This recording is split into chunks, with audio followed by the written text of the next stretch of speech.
हर हर Mahadev friends, जय Shri Radhe. Friends, आज हम शिव पुराण में से जो कथा श्रवण करने वाले हैं उसमें हम श्रवण करेंगे कि भगवान विष्णु और ब्रह्मा जी का आपस में युद्ध होता है एक बार।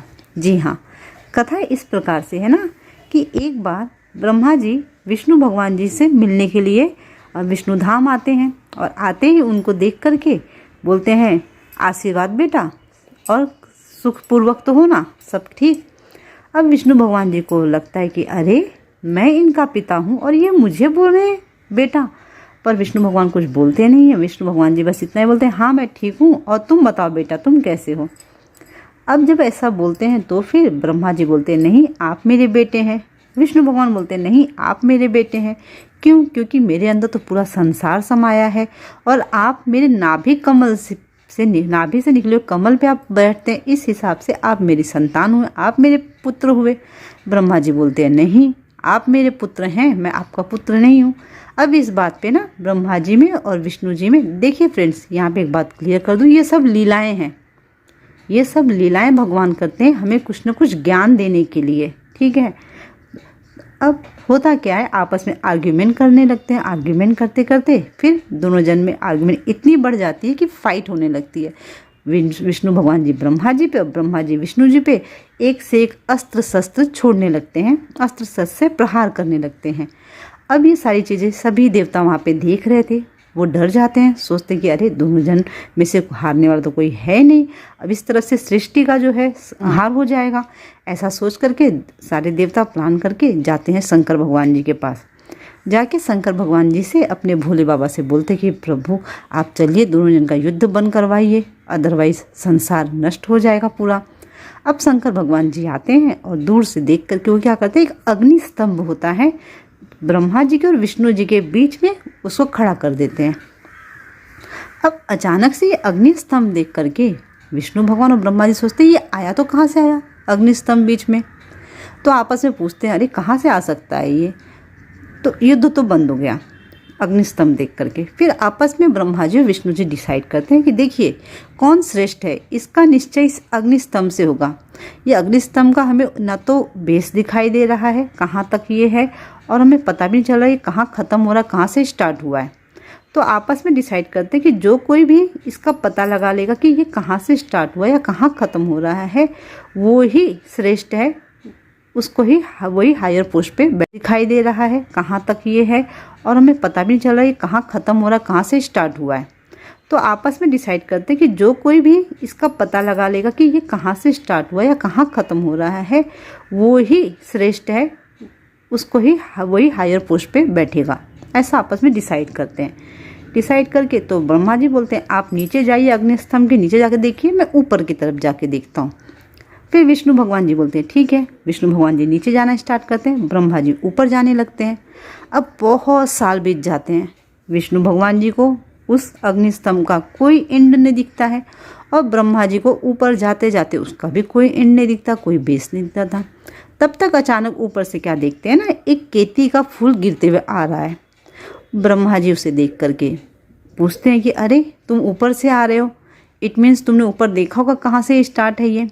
तो केती के फूल जो होते हैं वो रिप्लाई देते हैं कि मैं बहुत सालों से गिर रहा हूँ पर आज तक मुझे इसका न तो एंड दिखाई दिया न तो स्टार्टिंग दिखाई दिया, कहाँ से है ये।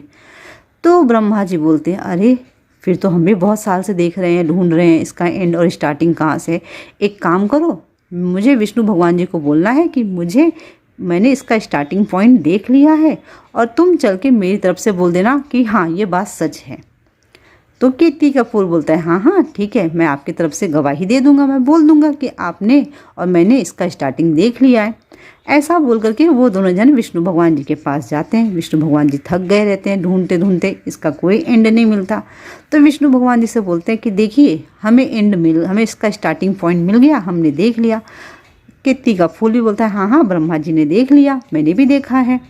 तो विष्णु भगवान बोलते हैं अरे वाह आप तो बहुत ही भाग्यशाली हैं, इट मीन्स आप ही मुझसे ऊपर की पदवी पे हैं, आप ही मेरे पिता समान हैं। चलिए फिर उनको बिठा करके स्वर्ण के सिंहासन पे उनकी पूजा करने लगते हैं, उनकी विधिवत पूजा करते हैं।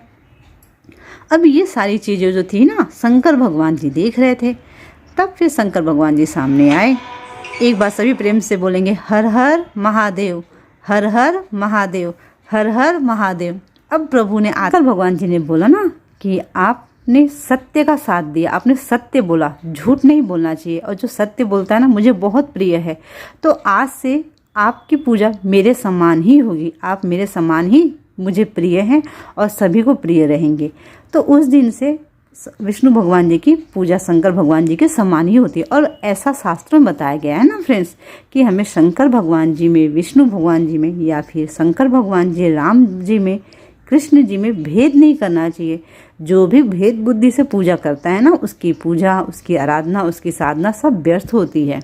जी हाँ, शंकर भगवान जी कब खुश होते हैं? जब हम अपने प्रभु राम जी के गुणगान करते हैं।